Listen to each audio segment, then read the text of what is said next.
On this channel, I talk a lot about what is going on in left-wing cities. I talk a lot about the lack of law enforcement, the fact that criminals are given free pass after free pass, and the fact that this is having extremely negative impact on the citizens that live there. However, I don't want you guys to think that these left-wing governments have suddenly turned libertarian, that all of a sudden they're just hyper-respectful of individual liberty, because in reality, nothing could be further from the truth. In fact, one of the reasons why they're not enforcing the laws is because they don't respect your individual liberty, so why would they try to prevent or punish people for violating your rights, which foundationally is what crime actually is. What has happened in these cities is that they've essentially shifted what law enforcement is supposed to do from what they're actually supposed to do to enforcing objective nonsense. And you guys remember this during the pandemic, where they would go hard after churches, business owners, and all these other people just trying to do the right thing. But if somebody broke into that church or set that business on fire, all of a sudden those people were declared civil rights activists. I think one of the greatest examples of this was in Michigan just prior to the Black Lives Matter riots kicking off. In fact, a week prior, where protesters who were actually peaceful were labeled Nazi racist terrorists that were going to get us all sick, and they didn't care about anybody, and there was felonious accusations that turned out to be 100% false of these people blocking ambulances. Fast forward a week later, and it turns out racism is the real pandemic, and the police all of a sudden couldn't be used to enforce against those people. They thought about calling the National Guard on peaceful protesters protesting to open their businesses, but all those people who were rioting and burning everything down, that's just the true American spirit. And honestly, if you didn't want your stuff burned down, then you shouldn't have had secret, nobody can detect feelings of evil white racism. Well, what we're going to talk about today is a situation out of Portland where skaters have gotten together and built a skate park, and these skaters have essentially owned the city of Portland with facts and logic, Ben Shapiro style, but since they're skaters, they're kind of Tim Pool styling it, and that's what I want to talk about. But before we get into that, this video is sponsored. It's Noble Gold, one of my most loyal sponsors. Please check them out. Link in the pinned comment top of the description. So let's go to the ad read, and then we'll come back over here. Silver's value typically relied on its aesthetic appeal and its rarity, but the thing is, silver's absolutely crucial to today's economy, and that might surprise you. New technology like solar panels and all kinds of different things use silver as a component. This is an additional reason why having some precious metals, specifically silver, in your IRA is a good idea moving forward. And if you start a qualifying IRA this month, you will be gifted an American Eagle 1-ounce silver coin. It comes in this super awesome display case.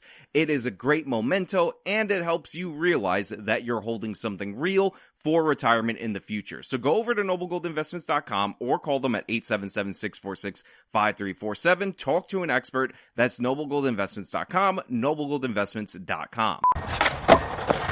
Well, I'm pretty confused by if they're calling this all dangerous. How do you justify having all the camps next door and having them just down the street? So this kid, who may be 15 or 25 or 37, just opened up with one of the most powerful factual arguments against the city of Portland that I could possibly imagine. Essentially, what the city of Portland wants to do is shut down this skate park, and the reason why they want to shut it down is because they didn't build it. In fact, members of the community got together and voluntarily put this place together, and they say, well, it's actually dangerous, you're not up to code, you didn't follow all of our regulations. And this guy is pointing out that this place is surrounded by homeless encampments that have needles and all kinds of problems, and the city basically is not doing anything about that, yet they want to harass this honestly well put together skate park. Seth Walton has been skating for 8 years. He helped build what's become known as Feral Cat Cove Skate Park in Lents, named after the feral cats that hang out in the back of the park. It's on city-owned land. The issue, there was no permission given, no permits, and this was not designed by an engineer for safety of materials or slope to skate on. If someone were to get hurt here, they could sue the city for those reasons. Look, I only deal in real facts and real logic here, so I actually understand the city of Portland's hesitancy of just allowing this to go through. They sent out their inspectors have deemed this site not to be up to the safety standards of the city of Portland, so they're worried that somebody's going to get injured at this skate park, and because it's on city property, and thus implicitly must be endorsed by the city, that could create a liability issue for the residents of Portland. But the thing is, this is put together by money from the community. They are willing to become compliant with whatever code and regulations that the city of Portland wants to put together so that they can keep this park. But the city of Portland has deemed that that is not okay, and that they need to tear this down and leave this to a homeless encampment, because what's safer than having a bunch of people use opioids and leave their needles all around? And honestly, I could give you the arguments, I could put it forward, I could tell you about what good people these guys actually are trying to get this together, but in reality, this 15 to 45-year-old male that I can't date his age will be able to answer your questions and will be able to make his points and arguments much better than I can, and in a hilarious way. The city's Parks and Recreation Department had asked the skaters to stop building it out. After it was again recently inspected, Parks and Recreation continues to say aspects of the site are dangerous. We've heard a few times that they wanted to tear it down, but the government moves pretty slow. And so that makes me laugh. He's like, yeah, they said they wanted to tear it down, but honestly, they're so slow because it's the government and there's so much bureaucracy that, they haven't really gotten to it. So we're just going to continue constructing the site over and over again in perpetuity because the city of Portland's not going to do anything about it, even though they're threatening to do something about it. And we know, as people who are students of how the government works, eventually they're going to come in and just obliterate this place and turn this into a dumpster fire, just like they're trying to turn the rest of Portland into a dumpster fire. But I do find it quite interesting, considering we just covered a story about all these major retailers moving out of Portland due to the fact that they have insane levels of theft and nobody's prosecuting that theft, that they're dealing with the harassment from the city. But the Nike store, which was brought in by black activists to an area in order to revitalize that area, is on the verge of shutting down because the city of Portland refuses to do anything about the insane amounts of theft there, and they're going to lose that and thus lose all these other stores, but that's not a priority. I mean, we want to work with them as best as we possibly can. Now Parks and Recreation is working with Culture and Livability Commissioner Dan Ryan to figure out the next steps. Officials say safety is top priority. But Walton says the skate park means so much to the community.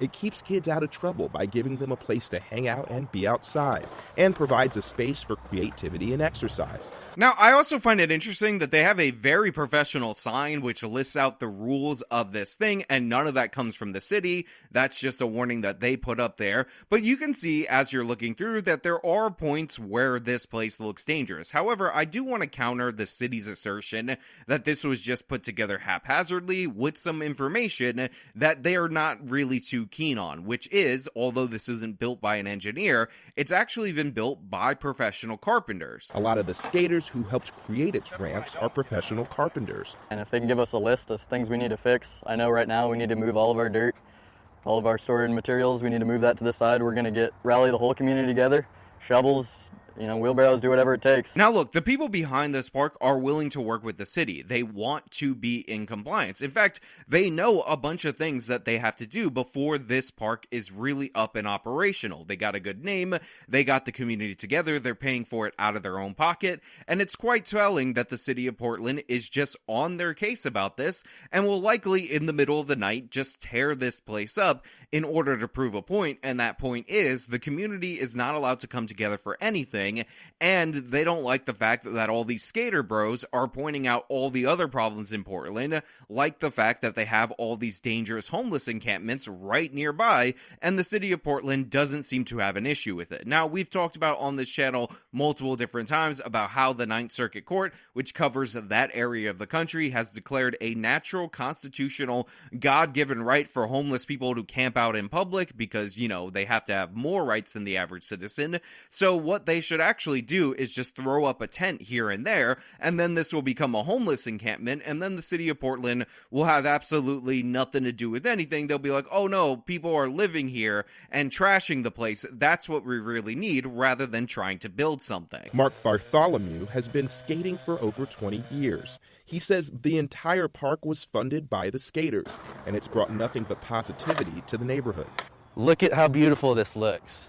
Look at all the RVs and trash over there. Like, why destroy something that people have dedicated their lives to? It's actually just kind of... And Seth put about $1,000 of his own money into the skate park. On March 25th, they'll hold an event where they clean the park up in hopes to make it look a little bit better. Now, I talked about in the open of this video about how the left wing has not become libertarian. They have not embraced individual values. But the thing is, when you have this level of government neglect, what you end up with is a bunch of accidental libertarians. So these people came together with their own money, got the community together, built this park because they wanted it, they saw it as important, and they knew that the city of Portland wasn't going to do anything. Now, of course, the city wants to tear it down, they're going to have meetings and all that nonsense, but since the government moves so slow, what they've done is slowly but surely improve this area to the point where it actually looks pretty good, and they're going to hold events in order to clean it up to ensure that it looks better, more presentable, and try to make it compliant with whatever the government wants them to do. But the thing is, the actual solution to this, in my opinion, is for the city of Portland, because this was a completely undeveloped piece of land anyway that they just owned for the heck of it, to sell it to these skaters. If they're willing to raise the money in order to put together the park, I think that they should buy that land and thus go into this, maybe even incorporate into a nonprofit in order to keep this place operational so that the community can come together and you're not constantly under threat of all the money that you put into this organization going to waste based on the fact that in the middle of the night, I guarantee you the city's going to try to obliterate this place in the name of having more open-air drug markets and more homeless encampments. But overall, I'm actually on board with these kids. I understand the dangers, I understand the risks, and I think you have to do things to mitigate the risk to the city because it's unfair for this community to come together and create a liability issue for everybody in the city of Portland. But I think the solution is to turn over this park into private hands, be that a nonprofit or whatever, and really get this place up and running. And I say this as somebody who doesn't understand skateboarding and won't support this financially at all, but you know what? These people need to reach out to Timothy Poole, Mr. Skateboard YouTube man himself, so that he can get on board with this. Here's a video of Tim Poole doing a little trick or whatever, so you guys can see he's serious business. And as somebody who once appeared on his show, I could tell you for a fact, he does in fact have a skate park in his home. It's way nicer than this one, but, you know, that's neither here nor there, or as the professionals like to say, that is neither nya nor nya. But yeah, Tim Poole, get on board with this, support it, help them set up a nonprofit. You're the businessman, you're the skateboard man, they need you. Go save him, Timothy. Everybody go contact Tim Poole and demand that he saves him.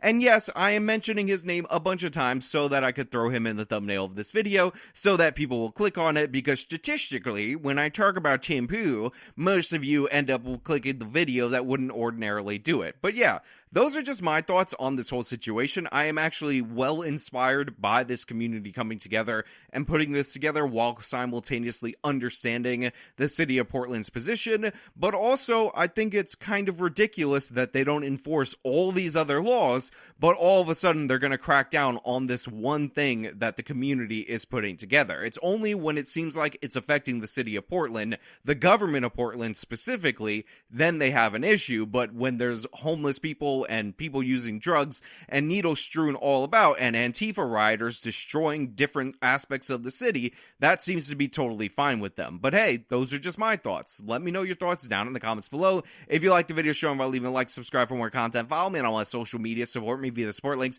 in the description box of this video. This has been me talking about Portland Skate Park. Till next time.